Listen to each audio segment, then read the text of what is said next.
안녕하세요. 세상을 이롭게 하는 일에 관심 많은 승무원쌤 김용숙입니다. 서혜진 사단이 제작하고 있는 현역가왕2 남자 버전이죠. 첫 방송 하루를 앞두고 언론과 인터뷰를 했습니다. 이번 서혜진 사단은 두 가지 리스크를 가지고 지금 출발하고 있다고 생각이 됩니다. 첫 번째,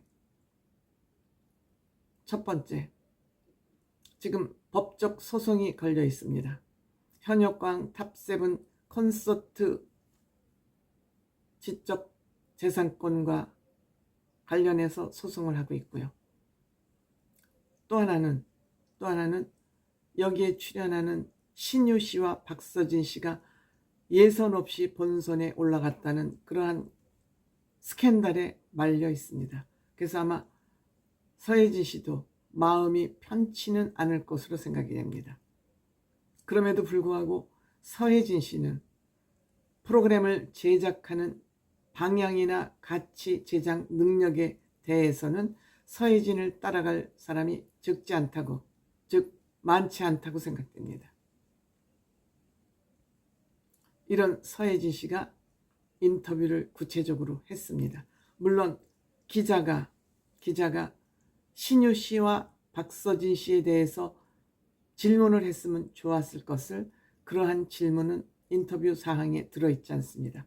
질문을 했음에도 불구하고 기자가 편집 과정에서 내용을 뺐을 수도 있습니다. 그 내용을 서혜진 씨가 직접 밝혔어야 하는 것이 바람직하지만 그건 좀 일종의 영업비밀일 수도 있으니까 얘기 안 할 수도 있다고 생각합니다. 하지만 기자는 그러한 질문을 했어야 된다고 저는 생각을 합니다. 물론 서혜진 사단이 한일 간에 정치로 풀 수 없는 그 문제를 문화교류로 인해서 풀었다는 점에서 저는 국가에서 표창을 해야 된다는 그런 생각도 하고 있습니다. 하지만 그것과 우리가 그 과정에서 일어나는 문제들은 밝혀야 된다. 결과가 좋다 해서 과정이 잘못된 것을 우리가 덮고 넘어가는 것은 너무 결과 중심주의로 또 이 사회를 끌고 가는 거 아닌가 하는 그런 염려를 하게 됩니다. 11월 26일 날 첫 방송이 됩니다. 한일 수교 내년이 60주년이기 때문에 한일 가왕전을 한다 그러는데 현역가왕 원도 한일 가왕전에서 우열을 가리는 그러한 것은 피해갔습니다. 왜? 한국과 일본의 이 대결 구도는 굉장히 국민들이 민감하기 때문입니다. 숨 쉬는 것까지 예사롭지 않게 바라보기 때문이죠. 서혜진 사단 올해 현역가왕, 한일 가왕전, 한일 탑10쇼 성공적으로 마무리됐다고 생각이 되고 한일 간의 문화교류 물꼬를 구체적으로 틔우는데 협력한 공을 세웠다고 저는 생각을 합니다. 뿐만 아니라 일본의 레전드라고 그러는 사람들을 한국에 불러서 방송에 출연시키고 그것이 온 국민들의 관심을 갖게 되는, 물론 일본에서 어느 정도 인기를 가지고 있는지 저로서는 확인할 방법이 없습니다. 대부분의 국민들이 일본에서 그들이 얼마나 레전드이고 인기 있고 어떤 위치를 하고 있는지 모르지만 어쨌든 유명한 사람들은 맞는 것 같습니다. 콘도 마사히코에 이어서 12월 달에는 미카사마 밀까? 하여튼 모르겠습니다. 우리나라 발음이 아니어서. 또 후지 TV에서는 일본판 현역가왕 2를 제작진이 직접 와서 후지 TV하고 제작하자는 그런 요청까지 받았다 그럽니다. 대단한 것이죠.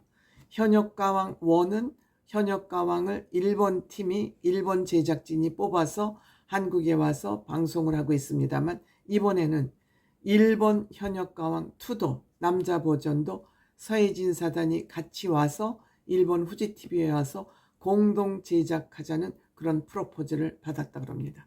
이것은 서혜진 사단의 제작 능력, 또한 이번 현역가왕 1이 일본에서도 많은 국민들에게 인기를 얻었기 때문에 이제는 일본에서도 구체적으로 서해진 사단과 손잡고 제작을 해보자, 이런 결정을 한 것 같습니다.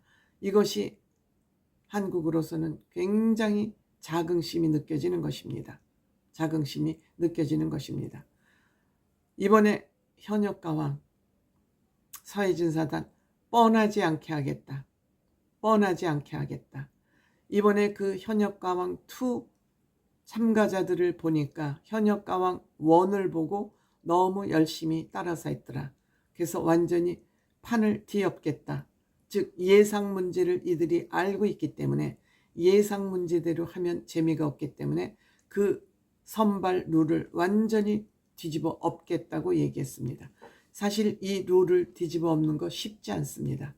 고민의 흔적이 느껴지는 부분인데 그렇게 하지 않겠다고 하고 있습니다. 또한 일부 스포일된 부분에 대해서 안타까운 이야기도 하고 있습니다. 그것이 다름 아닌 신유 씨와 박서진 문제가 아닌가 이렇게 생각됩니다. 제작진들은 가장 그것을 사전에 이 방송의 출연자들이 유출된 것을 가장 안타깝게 생각하고 있다. 이것이 참가자 비밀주의를 유지해야 되는 것은 선입견을 배제하고 신선하게 이 프로그램을 만들기 위함인데 스포일이 됐다. 정말 영업비밀이 노출된 것 같아서 굉장히 좀 속상한다, 이런 얘기를 했습니다. 하지만 그것이 노출됐음에도 불구하고 우리는 제작 능력을 갖추고 있기 때문에 별 염려하지 않는다, 이런 자신감도 있는 것 같습니다. 시즌 1과 다른 점은 이번에는 80%가 섭외다. 즉 예선에서 오디션을 하지 않고 80%를 섭외, 설득, 좋은 사람들을 여기에 출연시키기 위해서 본인이 고사하는 사람들을 공을 들여서 출연시켰다. 이 얘기로서 아마 신유와 박서진 씨의 출연 사실을 좀 변명한 거 아닌가 이렇게 생각이 듭니다. 시즌 1과 다른 점은 유명한 현역 스타들이 여기에 많이 참가하고 있기 때문에 경쟁심이 지금 폭발하고 있다. 저 사람이 여기 올라가는데 내가 못 올라가면 어떡하지 하는 그런 조바심과 경쟁심이 불꽃을 튀기고 있다. 8화를 섭외했다는 것에 힘주고 있습니다. 그 섭외 대상에 신유 씨와 박서진 씨도 들어있다. 이렇게 생각을 하게 합니다. 일본의 반응에서는 일본도 지금 현역가왕에 대한 기대심이 굉장히 크다. 현역가왕 1이 일본 시청자들에게 많은 인기를 이미 얻고 있기 때문에 현역가왕 2에 대한 일본 버전도 굉장히 기대를 많이 하고 있다. 그래서 서해진 사단은 인터뷰하기 전날, 다음날 벌써 일본으로 이 제작을 위해서 넘어갔다 그럽니다. 이를 통해서 양국 가수들이 양국에 각각 진출할 수 있는 기회를 얻게 된다면 이것이 진정한 한일 문화교류가 아닌가, 이런 생각을 가지고 있는 것 같습니다. 훌륭합니다.